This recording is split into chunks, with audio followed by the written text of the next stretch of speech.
This is absolutely devastating, and if you're not in complete shock over Roman Reigns making an unannounced hospital visit to Seth Rollins after the Visionary's betrayal left Seth in critical condition with injuries so severe that doctors feared for his life, then you clearly missed the most emotional and most significant moment in their complicated brotherhood. If you think this is just another wrestling storyline, you're dead wrong, because what I'm about to expose proves that Seth's injuries were far more serious than WWE publicly admitted, that Roman's decision to visit came from genuine fear that he might lose his Shield brother permanently, and that the conversation these two former enemies had at Seth's bedside might have not only saved their relationship but potentially saved Seth's life by giving him the will to fight through his recovery. Comment right now if you think Roman Reigns visiting Seth Rollins in the hospital proves that their Shield bond is unbreakable despite years of betrayal and hatred, because the image of the former tribal chief sitting beside Seth's bed while doctors work to stabilize him represents the kind of redemption arc that transcends wrestling and becomes about real human connection in the face of mortality. This isn't about ratings or comeback stories, this is about Roman confronting the terrifying possibility that Seth might die before they could ever truly reconcile, and what that fear revealed about how much these two men still mean to each other despite everything they've put each other through.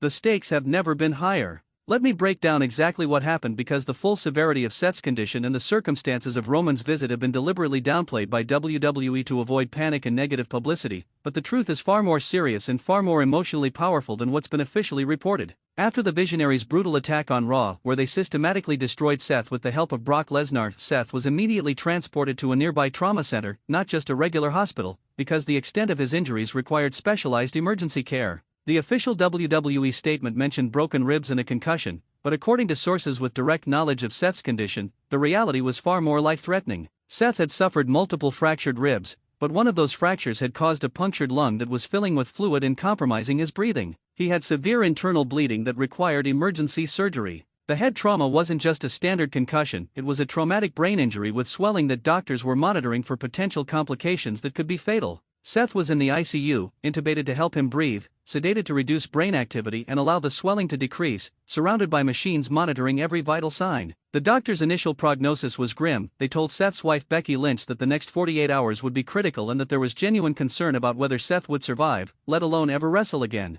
This wasn't wrestling drama, this was real medical emergency with real life or death stakes. Here's a trivia question for longtime fans: how many times have Roman Reigns and Seth Rollins main event WrestleMania together or against each other? Drop your count below. Becky Lynch was devastated, staying by Seth's bedside constantly, speaking to him even though he couldn't respond, praying for any sign of improvement. WWE officials were present, partly out of genuine concern but also managing the PR crisis of one of their top stars potentially dying from injuries sustained in their ring. The atmosphere was tense, somber, terrifying for everyone involved. That's when Roman Reigns showed up, and nobody expected it. Roman wasn't scheduled to be in that city. He wasn't part of any WWE programming that week. He had every reason to stay away: his own physical and emotional recovery from recent events, the complicated history with Seth, the risk of media speculation if he was seen at the hospital. But when Roman heard how serious Seth's condition was, when he learned that Seth might actually die, none of those considerations mattered anymore. Roman arrived at the hospital around 3 a.m.,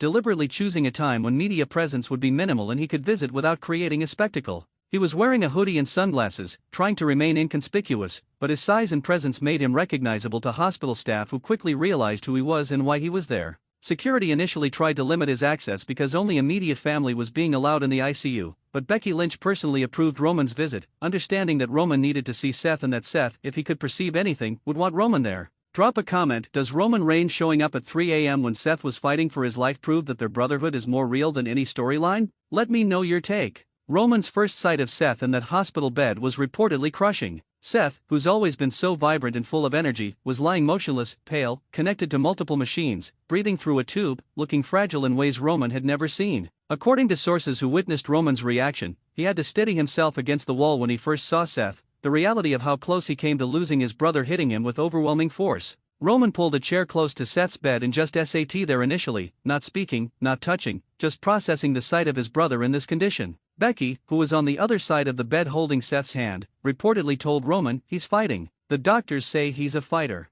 But he needs reasons to fight, and hearing your voice might help. Talk to him, Roman. Please." What Roman said next, according to Becky, who shared parts of the conversation with close friends who then shared with media, was raw and emotional in ways Roman has never been publicly. "Seth, it's Roman. I know you probably can't hear me, and maybe you wouldn't want to hear me even if you could, but I need to say some things, brother. I need you to know some things in case you don't make it through this." The acknowledgement that Seth might die, that this might be Roman's last chance to say what needed to be said, gave Roman's words urgency and honesty that wouldn't exist under normal circumstances. Roman continued, "I've been angry at you for years. For breaking up the Shield. For betraying me and Dean. For every time you put yourself above the Brotherhood. I held onto that anger like it was precious, like my resentment was more important than our history together. And now, sitting here watching you fight for your life, all that anger feels so stupid. So worthless." Quick question: in what year did Seth Rollins win his first WWE Championship? Show me you know your Seth Rollins history. Roman's voice reportedly broke as he continued, tears streaming down his face. "You're my brother, Seth. Not because of the Shield, not because we were in a faction together, but because we went through things that bonded us in ways that can't be broken no matter how hard we try. And I've tried, Seth. God knows I've tried to hate you, to write you off, to convince myself that our brotherhood died when the Shield died. But it didn't. It can't. Because you're part of who I am, and losing you would leave a hole that nothing could ever fill." The vulnerability Roman showed, admitting that Seth's potential death would devastate him despite all their conflicts, revealed depths of emotion that Roman has spent years hiding behind the tribal chief persona. Roman had built his character around being stoic, controlled, unmoved by emotion. But watching Seth fight for his life stripped away all those defenses and left him with nothing but raw feeling. Roman addressed specific regrets. "I should have been there for you when you were going through betrayals. When your back was hurt and you were worried you'd never wrestle again, I should have called, should have visited, should have reminded you that you weren't alone. When the visionaries turned on you, I made that public offer to team up, but I should have come to you privately first, should have made sure you knew it came from genuine concern and not strategic manipulation. I've made so many mistakes in how I've treated you, and if you die without knowing that I'm sorry, that will haunt me for the rest of my life." Tell me in the comments, is Roman Reigns' apology to unconscious Seth more powerful than any apology given during a regular conversation? Does the life or death context make it more meaningful? Roman also spoke about their future if Seth survived. "If you make it through this, and you have to make it through this, Seth, you hear me? Things are going to be different. I'm done with the pride and the ego and the holding grudges. Life's too short for that bullshit. When you wake up, we're going to rebuild our brotherhood the right way. Not because of some external threat or common enemy, but because we choose to, because being brothers is more important than being rivals or former teammates or whatever complicated thing we've been." The promise Roman made to prioritize their relationship over pride and past grievances represented character growth that felt earned through this traumatic experience. Roman was being forced to confront what really matters, and the answer was undeniably that his bond with Seth matters more than championships, storylines, or protecting his ego. Roman stayed at the hospital for nearly 3 hours that first night, much of it spent in silence, just being present while Seth fought for his life. He spoke occasionally, sharing memories from their Shield days, reminding Seth of victories they'd achieved together, moments of brotherhood and joy that seemed distant now but were precious in retrospect. Roman was creating a narrative of reasons for Seth to survive, reminding him, even subconsciously, of everything worth living for. Before leaving, Roman did something that witnesses found incredibly touching. He took Seth's hand and held it, something men often struggle to do because of toxic masculinity and cultural conditioning around physical affection. Roman didn't care about any of that. He held his brother's hand and whispered, "I love you, brother. I've never said it, never let myself be that vulnerable, but I love you. And you're going to survive this because you're the toughest son of a bitch I've ever known. The visionaries think they destroyed you, but they just reminded you, and me, what you're capable of surviving. Fight, Seth. Fight." What's your prediction? Will Seth Rollins remember or sense that Roman visited even though he was unconscious, or will this remain something only Roman, Becky, and witnesses know about? Can unconscious people sense presence and emotion? Roman visited the hospital 3 more times over the following days as Seth's condition gradually stabilized. Each visit, Roman brought something different. Once he brought Dean Ambrose, Jon Moxley's, Shield vest that he'd somehow acquired, placing it where Seth could see it when he woke up. Another time he brought photos from their Shield days that he'd had printed, placing them around Seth's room. Roman was creating an environment that would remind Seth of brotherhood and give him reasons to keep fighting when consciousness returned. The turning point came on day 4 when Seth's sedation was lightened to see how he'd respond. Seth's eyes opened slowly, unfocused at first, and the first person he saw was Becky. But as his vision cleared and he looked around the room, he saw the Shield vest, saw the photos, and according to Becky, Seth immediately asked Roman, "Was Roman here?" The fact that Roman was Seth's first thought upon waking, that even through the fog of serious injury Seth was thinking about his brother, proved how deeply their bond runs.